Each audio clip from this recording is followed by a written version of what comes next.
21st Precinct, Sergeant Klein. Yes? Where? 3120? In the bar and grill. Who's shot? What's his name?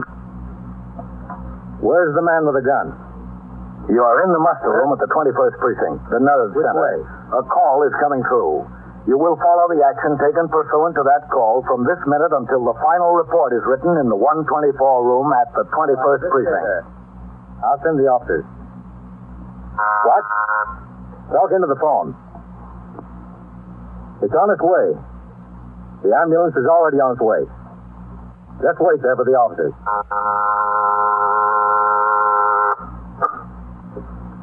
21st Precinct. It's just lines on a map of the city of New York. Most of the 173,000 people wedged into the 9/10 of a square mile between Fifth Avenue and the East River wouldn't know if you asked them that they lived or worked in the 21st. Whether they know it or not, the security of their persons, their homes, and their property is my job. My job and the job of the 160 patrolmen, 11 sergeants, and 4 lieutenants, of whom I'm the boss. My name is Kennelly, Frank Kennelly. I'm captain in command of the 21st.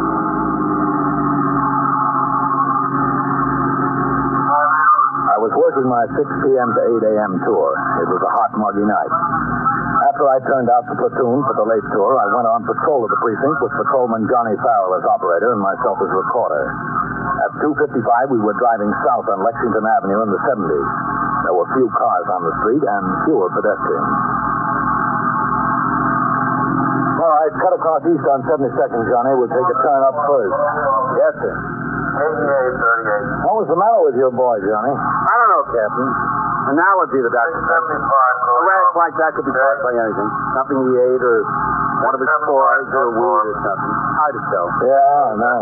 And to keep him from scratching. How are you going to keep a kid 5 years old from scratching in his sleep unless you're trying Well, there's somebody running. Huh? Where?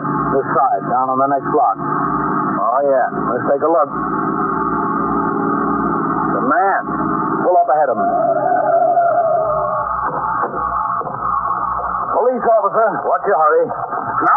Hold up. I was running to the police station. Okay, Captain. Yeah. Well, tell me, mister. Hold up, guys. They shot my boss. Where? Bar and grill. He's dead. I think he's dead. And where were you running? The police station. What was the matter with the phone? I don't know. I was so excited, I guess. What's your name? Charlie Burgess. I'm the bartender. Okay, get in the car. Open it off, Al. Yes. He looked dead to me. All right, get in, Charlie. You go around, Johnny. Yes, sir. Where is this? The bar and grill, 2 blocks up. Oh, what's the street address? 3120. 3120, Johnny. Yes, sir. The 2 guys were there for an hour almost. Poor Dutch. All right, 620. Go ahead, 620. We picked up a man who reports a robbery and shooting at the bar and grill, 3120 Lexington. 3120. That's right. We've got the witness. We're on our way. Okay. You were running to the police station? Yeah, that's right. Police station's in the other direction. 216 car 631, 632. The address 3120 Lexington. All right. Come on, Charlie. Let's go. 630. Come on. I didn't know where the police station was. How should I know? Inside, Charlie. He's over there behind the bar. How come the music? Hold up, guys. Put a couple of quarters in the jukebox. I don't know. There. Is he dead? Yeah, he's dead. Here's the gun, Captain. Over here. All right, let it lay, Farrell. And pull the plug on that jukebox. That's it.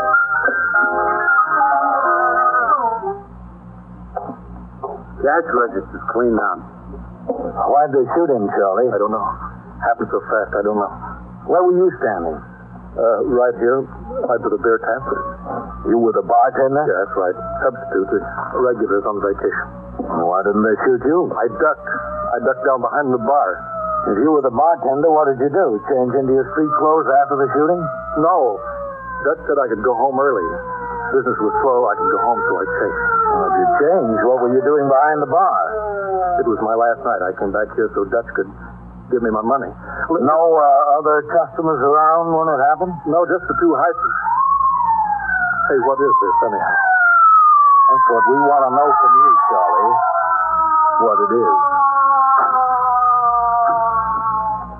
Two sector cars, the sergeant's car, detectives from the 21st Squad, and an ambulance arrived on the scene almost immediately.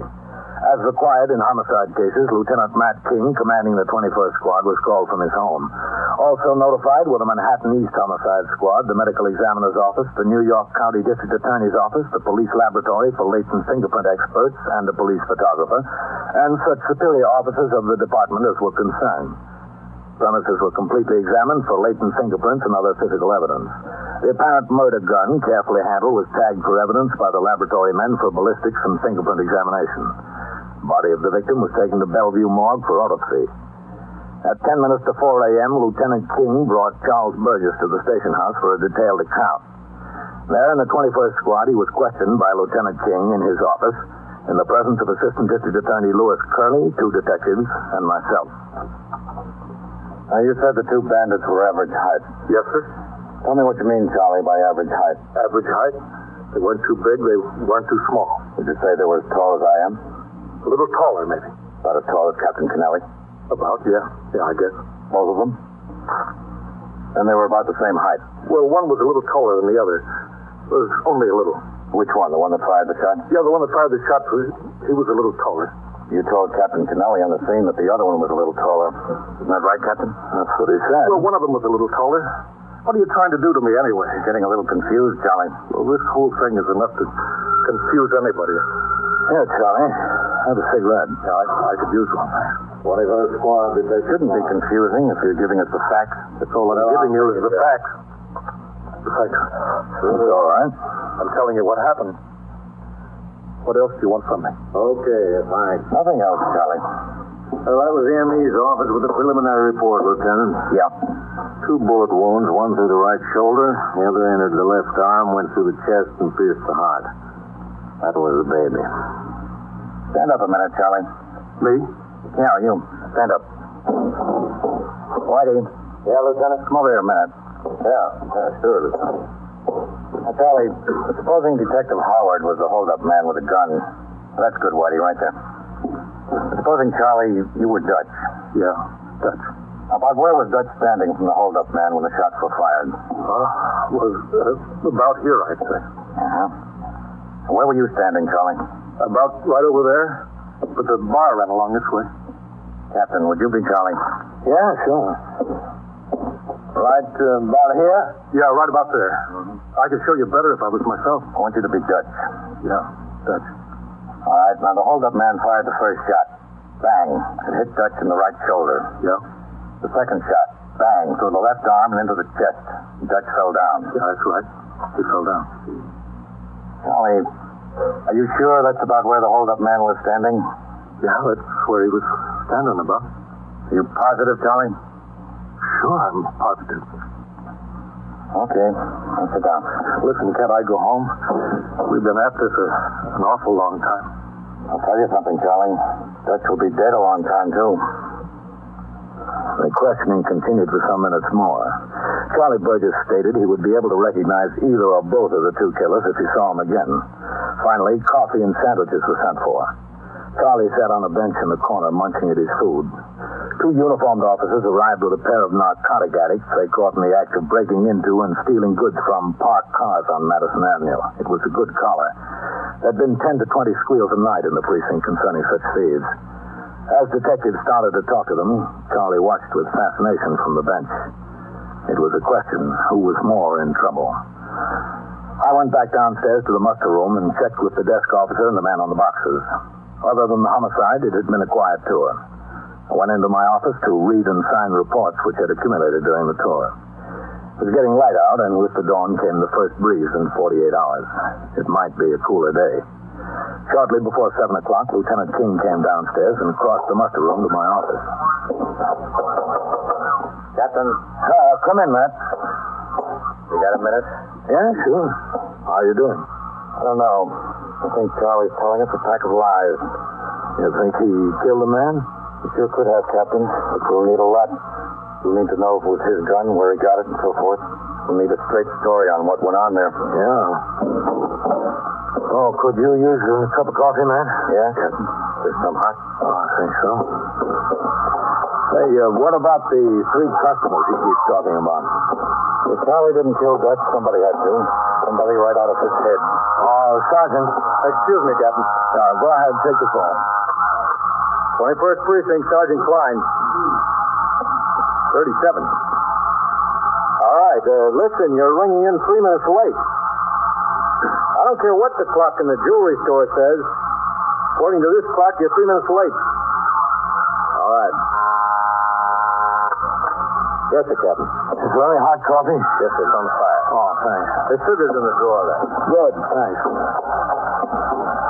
What do you think happened, Matt? I think Charlie tried to dip the till, and Dutch caught him at it.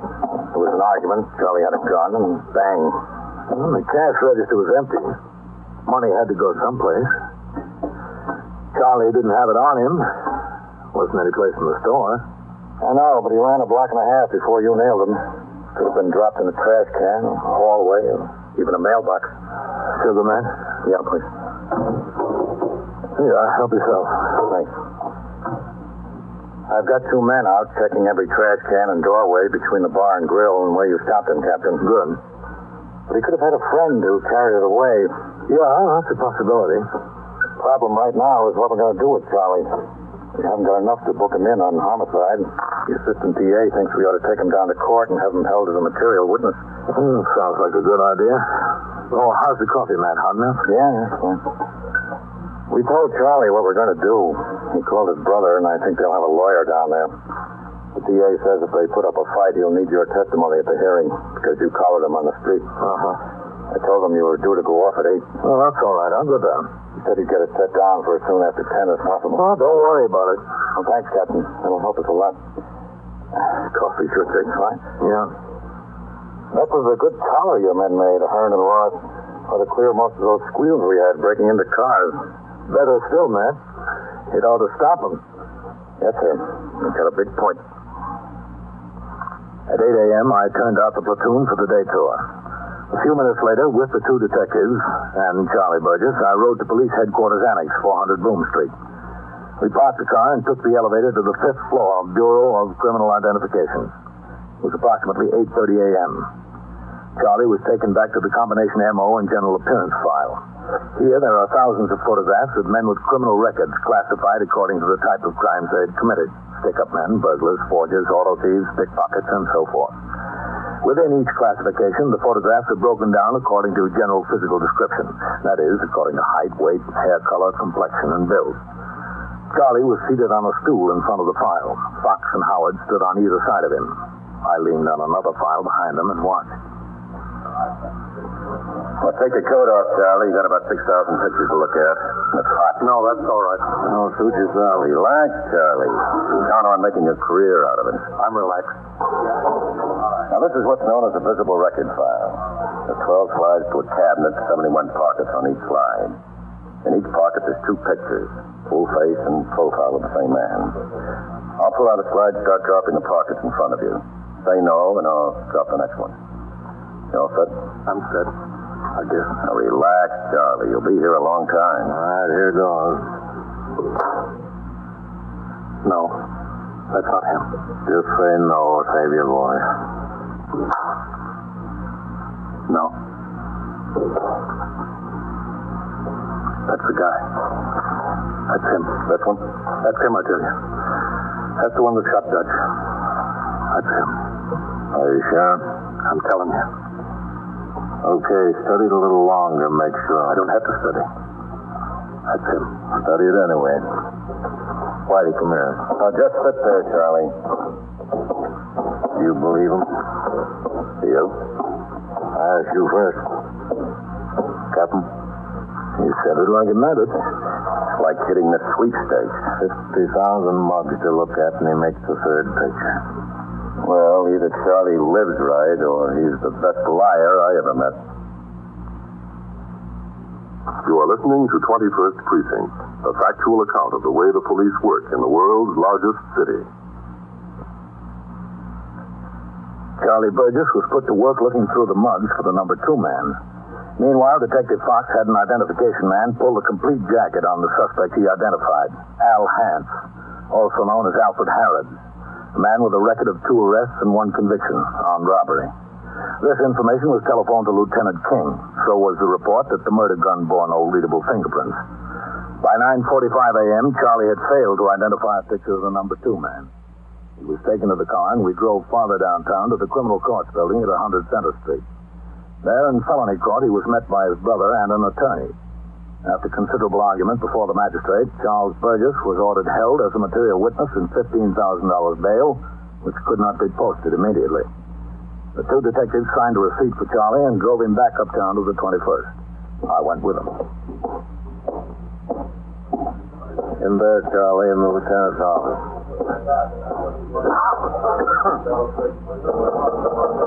Come in. Go ahead, Charlie.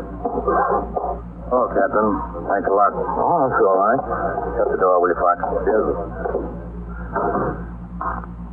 Sit down, Charlie. Look. Sit down. Captain, you were in on this thing before any of us, except Charlie, that is. Do you think you can get him to talk sense? I'll try. Look, I don't feel like talking to anybody. I'm bushed.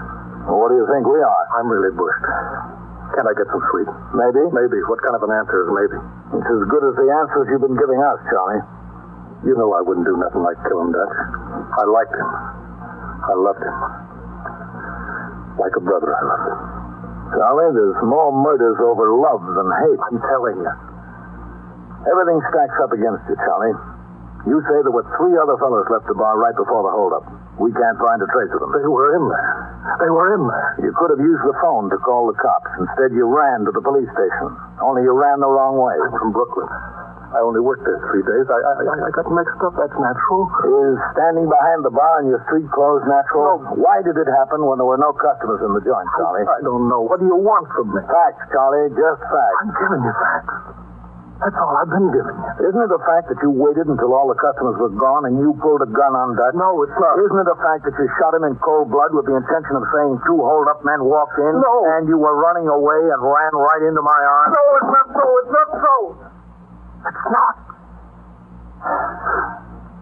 Oh, Charlie, I hope it isn't so. For your sake. Because whoever did do it is going to wind up in the electric chair. That was as far as we could get with Charlie. I left him with Lieutenant King and went downstairs to the muster room. I signed the blotter and left the precinct, not due back on the job until 8 the next morning. In the meantime, Lieutenant King had detailed 2 men to trace Al Hance, the former convict whose picture was identified by Charlie Burgess. From different sources, they learned 2 facts. One, that Hance owned an automobile, a 1949 Plymouth Coupe painted 2-tone green, that Al Hance now lived someplace in the neighborhood of St. Mary's Park, the Bronx. That night and early the next morning, detectives cruised the streets within 10 blocks of each side of this park looking for such a car. At 4 o'clock in the morning, one was spotted parked near the Mott Haven yards of the New Haven Railroad. The registration was checked with the Motor Vehicle Bureau. The car was registered in the name of Al Hance. 2 men of the 21st Squad were assigned to a stakeout. By 8 a.m., he had not shown up. 2 detectives were sent in relief. They watched until 6 p.m. Still, no luck. At that time, Detectives Fox and Howard were sent in relief.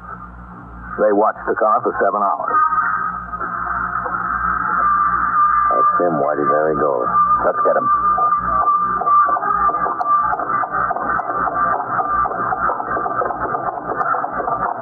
Wait a minute, Al. Grab him. Police officers, hold still, Al. Hey, what's the idea? Hold still. He's clean. Listen, what's the idea? What do you want? I want to talk to you, Al. All right, let's talk. What's the beef? What have you been doing for the past week? I've been working. Working for a trucking company. Where? Here in the Bronx. Days or nights? Well, a little of both. And what else have you been doing? Well, I've been dating a girl. Every night? Yeah, almost every night. When I'm not working. You got the wrong party, boys. We'll see about that. Come on. Listen, why don't you save yourself a lot of trouble? Why don't you talk to her? She can account for my time. We'll talk to her. What were you doing there all the time? we were drinking, etc. What's this girl's name? Her name's Wanda. Wanda Rutley. That's the honest to goodness truth. Where does she live? She lives on East 152nd. Where on East 152nd? I don't know the number. I can show you the house. Okay, Al, you show us the house. Come on, there's our car. The detectives took Al Hance to their car. They drove to East 152nd Street, where Hance pointed out the house in which he said the girl, Wanda Rutley, lived. They drove him downtown to the 21st for questioning by Lieutenant King concerning his activities of Tuesday night. He denied all knowledge of the holdup and murder. At 4 a.m., Lieutenant King instructed Detectives Fox and Howard to go back uptown to the girl's room. All right, I'm coming. All right, I said. Waking a girl up in the middle of the night. Yeah, what do you want? The police officers want to open up. I don't care who you are. Girls gotta have some self-respect. You're a sound sleeper. I gotta take sleeping pills. Doctor's orders. Hey, don't any cops work the day shift? What are you always doing coming around the middle of the night and disturbing somebody's self-respect like this? Look at me. Lucky I wasn't too groggy to put on a kimono. Wanda, do you know Al Hance? Yeah, sure, I know Al Hance. You know I know Al Hance. When did you see him last? What day is this, anyway? This is Friday morning, 4 o'clock. Have you seen him this week? Yeah, I saw him a couple nights ago. Tuesday? Wednesday? When? Day before yesterday. Now, wait a minute. What was that, Tuesday? Day before yesterday? That's right. He was here, yeah. Excuse me, I gotta sit down. Go ahead. Oh, thanks. You're very generous. What time did he get here Tuesday night? Oh, I don't know.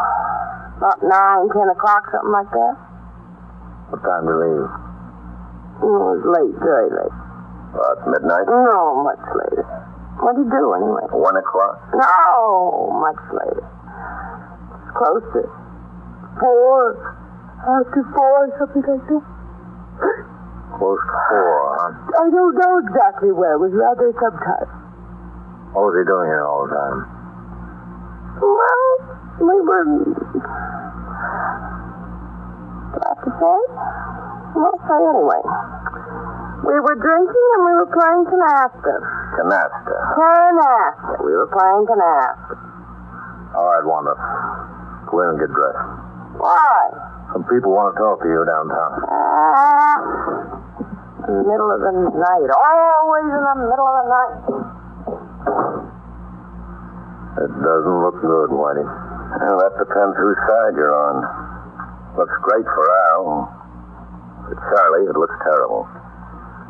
I was on the job at 7:45 in the morning. After I turned out the platoon, I looked over the blotter and arrest records for a picture of what had occurred in the precinct during the night.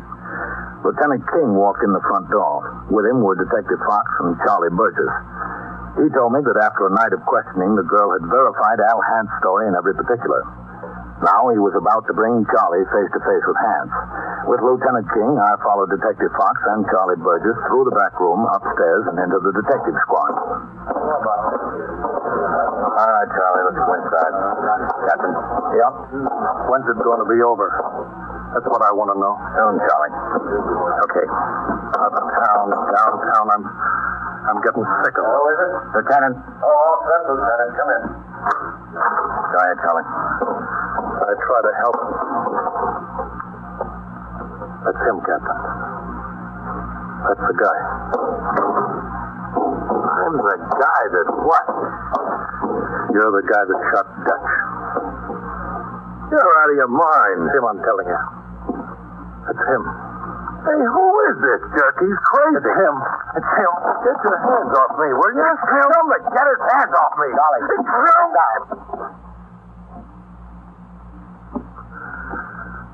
Yeah. All right. Listen, what kind of a frame is this? He's the guy. All right, folks, be quiet. Fox, bring her in here. We'll wrap it up. Okay. Well, you wouldn't take my word for it, huh? But you'll take Wanda's. Who's Wanda? You'll see, Charlie. Everything I'll see. Tell me something. Come on in. Inside, Wanda. All right. Don't have to rush me. Sit down, Wanda. Hello, Wanda. Al, Hans, why don't you stay out of trouble? So I wouldn't have to lose my self-respect and be waked up by policemen such an hour to make alibis for you. Sit down. All right. Could say please. Wanda, you're involved in a very serious matter here. Oh, I'm always involved in a very serious matter, but Al was at my house. He was there from around 9 o'clock until after 3 in the morning, and nothing you can say will change that. It's a lie. Okay, Charlie. Wanda, did you know this was a murder case? Murder case? Is it? Murder? Well, Now, was Al at your place between those times on Tuesday night? I told you he was, didn't I? We want the truth, Wanda. I'm telling you the truth. You ever been in jail? Oh, sure, I've been in jail. You know I've been in jail. How long? Overnight? I was in 2 nights once. Were you ever in 2 years or 3 years or 5 years? You know what it's like, Wanda? I'm not scared. I'm not scared of anything. If you testify for Al and we prove it's a lie, we can send you away. For what? For perjury. Or worse, as accessory to murder. And we will, too. You can't do that. Can you? If you lie on the witness stand, we will. Oh, fun is fun. Shut up. But I can't. Shut up, I said. Get away from there. Girl, I give you. I'll kill you. Watch him. Break that ball. I'll get him. That'll hold. I didn't mean any harm. Honestly, I didn't. He just said that he was in a little trouble, and if I was asking any questions to cover up for him. All right, Wanda, sit I down. didn't mean any harm. I didn't know it was a murder, bee. Sit down. Yeah. Is he okay? He'll come around in a minute. Thanks, Captain. For what? You see? You see? Yeah, we see, Charlie. We're sorry if we gave you a hard time. It's all right, Lieutenant. You guys were just doing your job. I know that. I'll admit it. It looked bad for me. Awful bad. Charlie, no matter how bad it looked for you, it's going to look a lot worse for him. 21st Precinct, Sergeant Klein. How'd you know it was Burglar's man? And so it goes. Around the clock, through the week, every day, every year. A police precinct in the city of New York is a flesh and blood merry-go-round. Anyone can catch the brass ring. Or the brass ring can catch anyone. Incidents portrayed on tonight's 21st Precinct occurred last year. Names were changed to protect the interests of persons involved. 21st Precinct is presented with the official cooperation of the Patrolmen's Benevolent Association, an organization of more than 20,000 members of the Police Department, City of New York. Everett Sloan in the role of Captain Kennelly, Ken Lynch as Lieutenant King. Featured in tonight's cast were Elspeth Herrick, Wendell Holmes, Chuck Webster, Bill Quinn, Phil Sterling, and Lawson Zerby. Written and directed by Stanley Niss, produced for CBS Radio by John Ives. Art Hannah speaking.